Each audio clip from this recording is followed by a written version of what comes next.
And welcome back, guys. I apologize. I said the final two. There's actually five more for me to get through.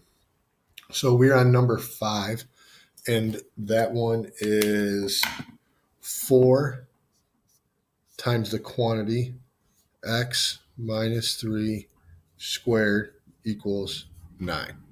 Okay. So when I look at this, first x was subtracted by 3, then it was squared, then that whole thing was multiplied by 4. Okay. So now we're getting into a little bit harder problem, but nothing too hard. And if you need me to, since this one's a little bit bigger, I'm going to write it on the side. So first they subtracted 3, then they squared, and then they multiplied by 4. So like I said, if you're ever having a hard time, just write the stuff out. Start from x and work your way out, okay? Well, if the last thing was multiply 4, the first thing is divide by 4. So now I'm at x minus 3 squared equals 9/4. Okay. Now, if the next thing is squaring, I have to square root. No problem. So now I'm at x minus 3 equals the square root of 9/4. Remember, I introduced it, so I know it's going to be positive, negative. And this goes back to 9/1. Remember, it would become the square root of 9 over the square root of 4. Square root of 9 is 3. Square root of 4 is 2. So I'm looking at positive, negative 3/2. Just a fraction. You can change it to 1.5 if you really want.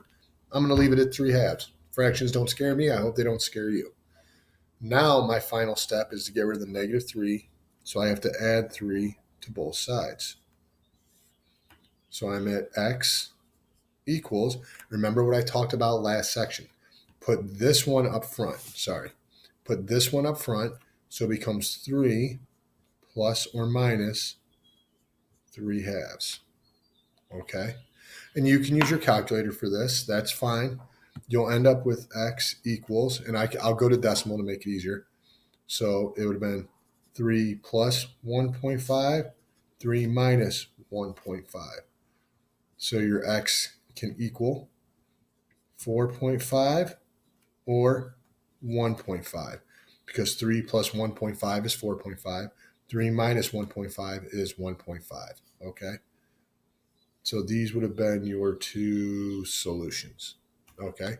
And we knew we had a chance of having two solutions because we had a squared. Okay. Remember, you can always go back and look at the book explanations for these also.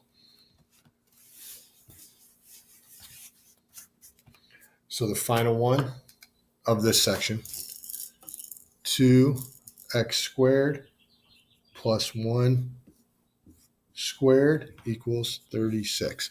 So I'm going to do this one a little bit quicker. I'm not going to write it out on the side. X was first squared. Excuse me, that's not squared. I miswrote that. That would have been a much different problem. First, x was multiplied by 2, then increased by 1, then the whole thing was squared. So this lets me know, and you have to look for these clues. You are going to be responsible for recognizing these. The first thing I have to do is square root both sides because the last thing that happened to the variable was being squared. That leaves me with 2x plus 1 equals 36. The square root of 36 is positive or negative 6. Okay. So now I have to, x was multiplied by 2, then add 1. So now my next step is minus 1. Okay. And this is how I want you to write these out. It will be 2x equals, remember, this goes up front, negative 1 plus or minus 6. Now, I know that you can have two answers. I know that you could do this right now, but just wait till the end. The opposite of times 2 is divide by 2. So I'm left with x equals negative 1 plus or minus 6 all over 2. I know this seems stupid to leave it this way, but it'll make sense in the future. So just practice having that. Now we're going to go solve it. So now we can get our two answers. It would be negative 1. I apologize if you can hear my daughter. Plus 6 divided by 2, or negative 1 minus 6 divided by 2. So negative 1 plus 6 is 5. 5 divided by 2 is 2.5.